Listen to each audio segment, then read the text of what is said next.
morning mga kapatyan. So, nandito tayo ngayon sa General Trias dito. Pagawa na yung kalak. So, magkakaroon na kami ng exit papuntang Silang, papuntang Laguna, papuntang Maynila. Sabi nung naggagawa. Dito lang sa boundary ng Gentry at Imog sa Obet Canal. Soon, sabi by 2028 open na yan. So dito sa kanan natin LTO Imog. Tapos ito bagong McDonald's. So ngayon guys, pupunta tayo sa Vermosa dahil may pa-event sa cycle. Nakita ko sa post ni Nadong Putek at saka ni Ali Ahon. Tama niyan si Jim, yung mekaniko. So open na rin itong overpass ng Malagasang sa Open Canal. Sooner or later ma-address na natin yung traffic. Well actually na-address na niya ngayon kahit pa. Hindi pa lang sapat kasi hindi pa tapos. Marami pang ibang part dito sa Open Canal na ginagawa. Pero ngayon umaga siyempre maluwag, konti pa lang sasakyan. Time check 5:50. 6 o'clock ang assembly, then 6:30 ang ride out. Woo! Oh no!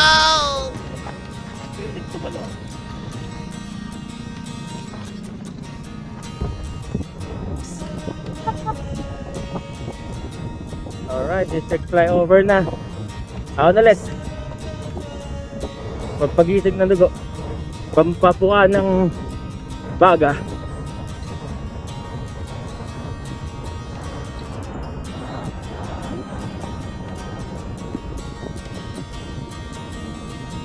Dito nga pala guys sa Vermosa, bawal lang nakatsinelas. Kaya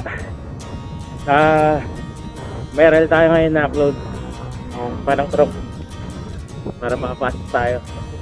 Sakto lang siguro yung dating natin. Okay, nakas naman usapan. Alright, time check 5:58. Andito na tayo sa Vermosa. Alright, konti pa lang tao. Sakto sa oras. Yay, hindi tayo late. Takbo yung 30 lang. Kaya pala, less than 15 minutes. 14 minutes. Simula bahay hanggang dito sa Vermosa. 6.5 kilometers.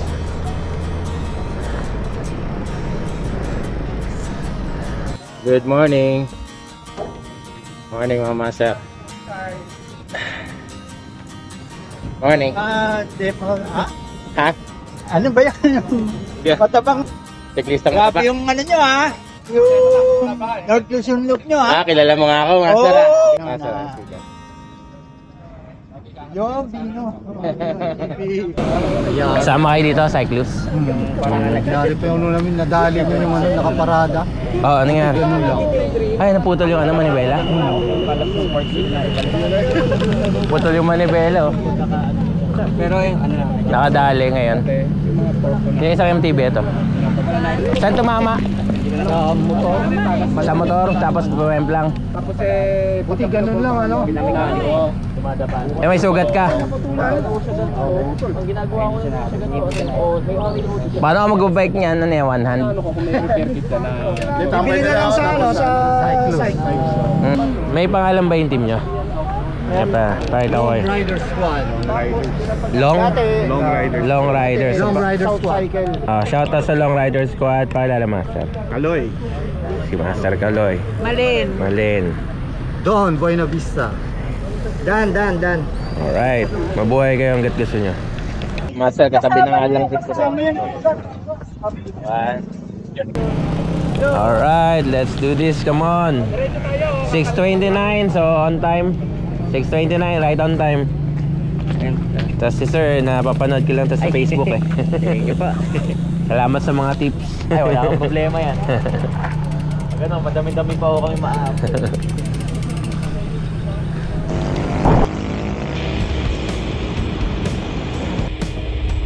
Buti may hawakan pa rin. Oo. Tolpo.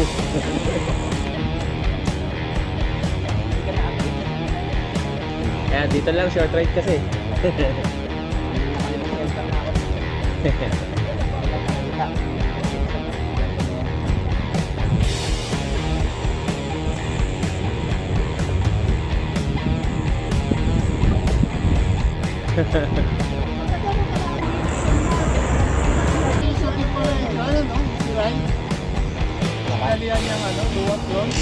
Si Art. Hindi naman siya naka-place pero sa age cut niya top 7.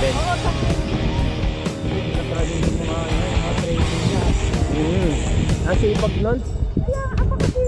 Gusto yata talo ng Sevilla.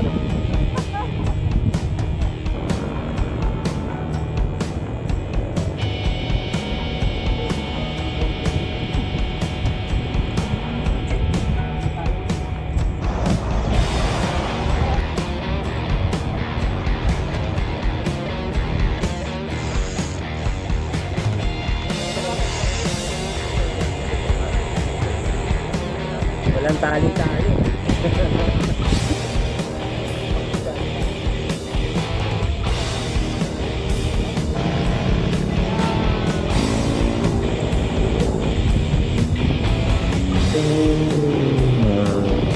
Manip. Dami-dami nagbabat.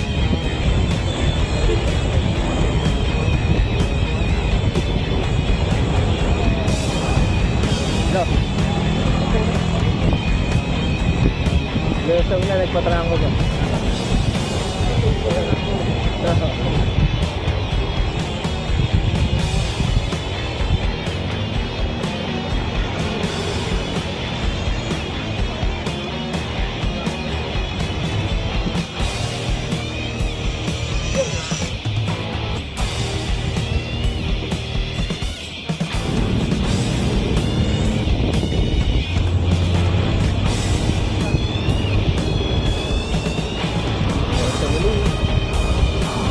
Bago ako sa'yo masangala ko dati, tingin ko sa'yo matangkad sa akin. Tingnan na medyo na nabaka ngayon kaya parang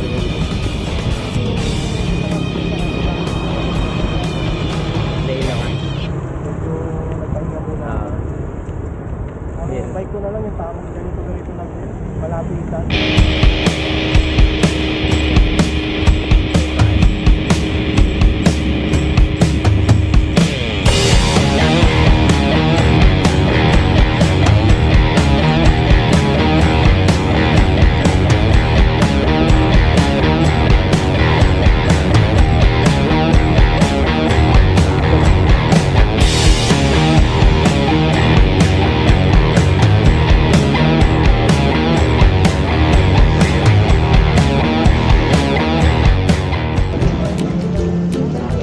bibili na ng manibela oh. Kailangan. Ganyan kahaba, huwag mong putulan. Wow.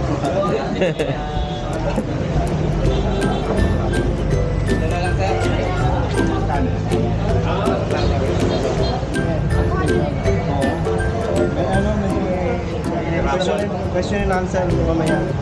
Tatanungin yung mga signage dun sa Hermosa na nagdaanan. Pagpendoon pa naman ako. Anong lot yung sold na? Oo. Saka ilan yung mga tumakbo kanina na mga color yan. Yan o, kasama natin si Pino TV. Eh, kasama natin si Ian. Hindi, Ali Ahon.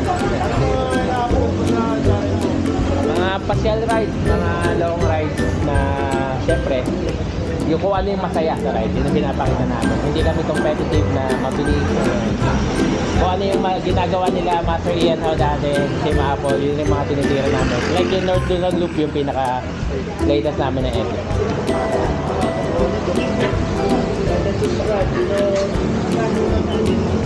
Visa pa na ba? Thank you!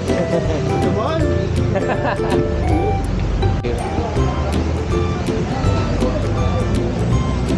Okay, sticker. Sama niyo ako sabay.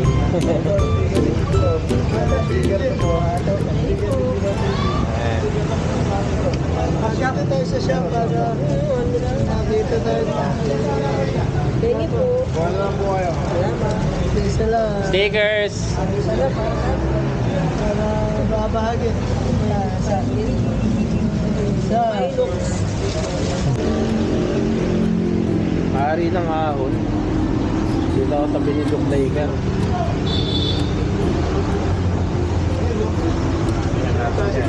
Yan o. Sa dulo ng ahon, laging may lahon.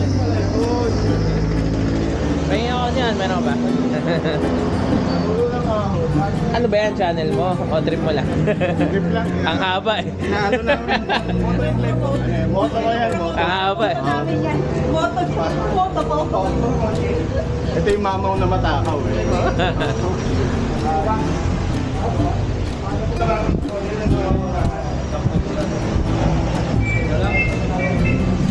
May hindi siya mag-ano eh.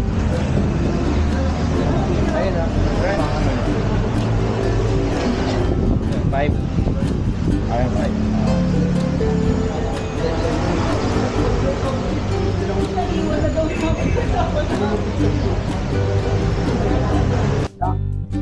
Apa kaya mate?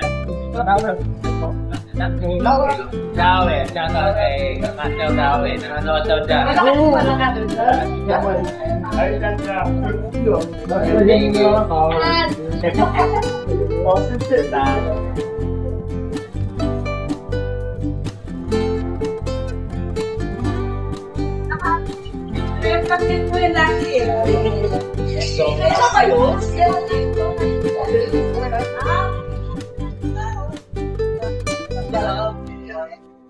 Good morning po sa lahat. Unang-una po, salamat po sa lahat ng dumayo.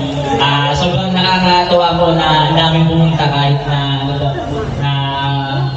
dito, na yun, thank you. Medyo speechless eh, ngayon ko lang ulit ginawa din kasi. Pero, ang purpose po natin dito, kaya ako po nag-ano dito is ano po, pagtuturo po ako ng konting basic bike maintenance na maaari nang ma-apply sa ating mga beginner and sa mga veterano din po. Ngayon po, alam ko po na karamihan sa atin, gamit lang ng bike or konting silip-silip lang, pero magbibigay lang po ako ng konting tips and tricks para tayo po ay mas ma-maintain natin ng maayos ang ating mga bisikleta.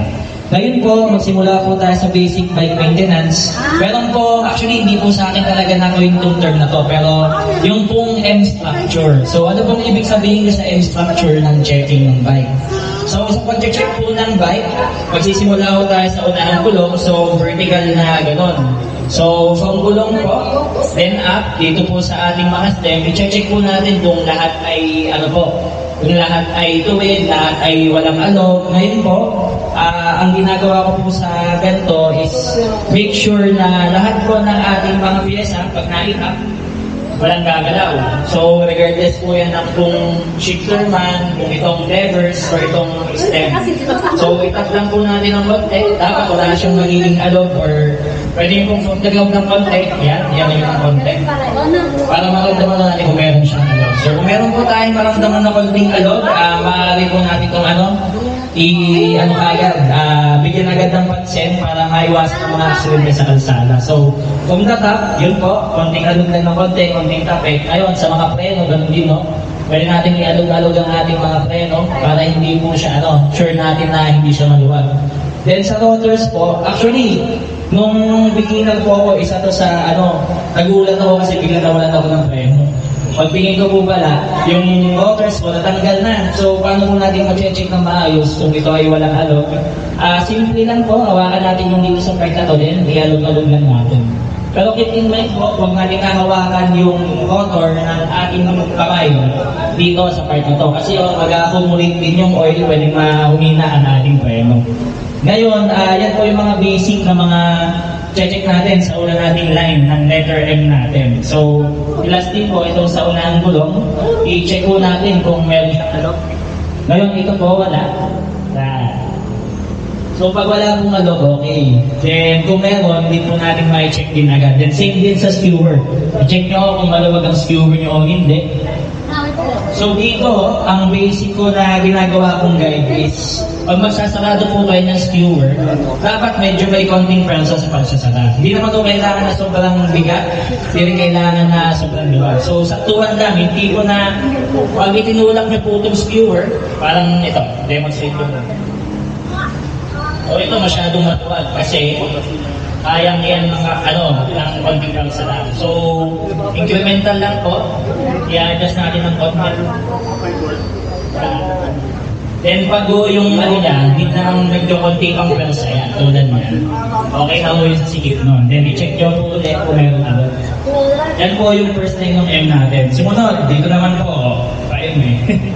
So dito, i-check natin. So wala namang i-check dito na kung meron mang moving parts, pero pwede po natin tignan-tignan yung sa mga gas, sa mga libag, para ma-check po natin kung pwede rin pinagsisimulan ng crack o kung ano man. So, kung may battle cage kayo dito, isa din po sa mga prone na makikita natin na lumuluwag. So, kalug-kalugin nyo lang dito kung may battle cage kayo dito.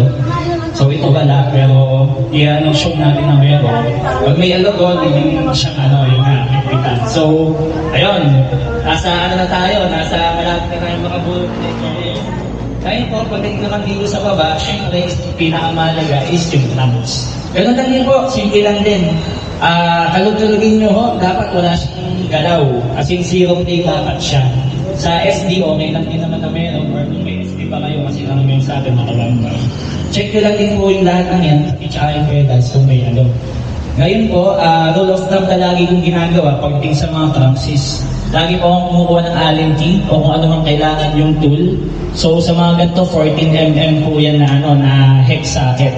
So kuha lang po kayo, then i-make sure nyo lang po na hand tight ang lahat. Yun. So matatapos na natin, then at naman dito sa saddle.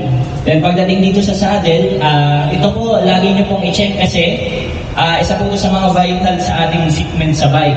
So dapat yung height niya tama lang and yung sikip ng skewer same lang din. Dapat hindi ho siya yung sobrang higpit, hindi rin sobrang luwag. So ito, sa ngayon maluwag siya. Then incremental lang po ang pagsisikip natin dito. Sa pagdating po sa mga pagsisikip, dapat hindi natin yung sinosobrahan lagi. Kahit unti-unti lang. So dito, simulan din natin. Wala pa ho sa kalahati yung ikot to, pero pag higpitan natin to, ayun, maluwag pa. Pero higpitan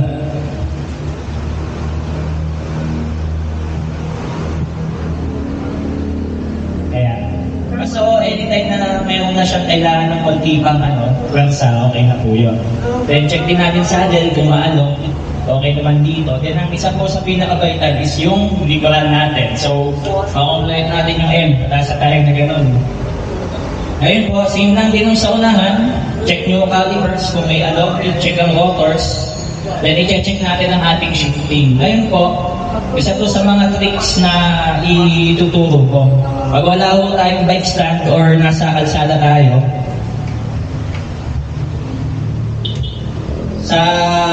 medyo masakit lang ho sa una pag nasanay, pwede nyo gawin na ilagay nyo sa bottom yung saddle. Sa kaso mo.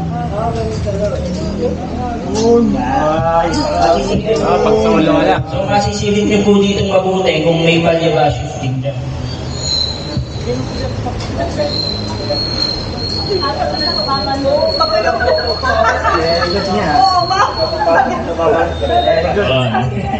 So isa po yun sa mga bagay na natutunan ko kasi lagi ako walang bike stand nung nagsisimula pa lang ako.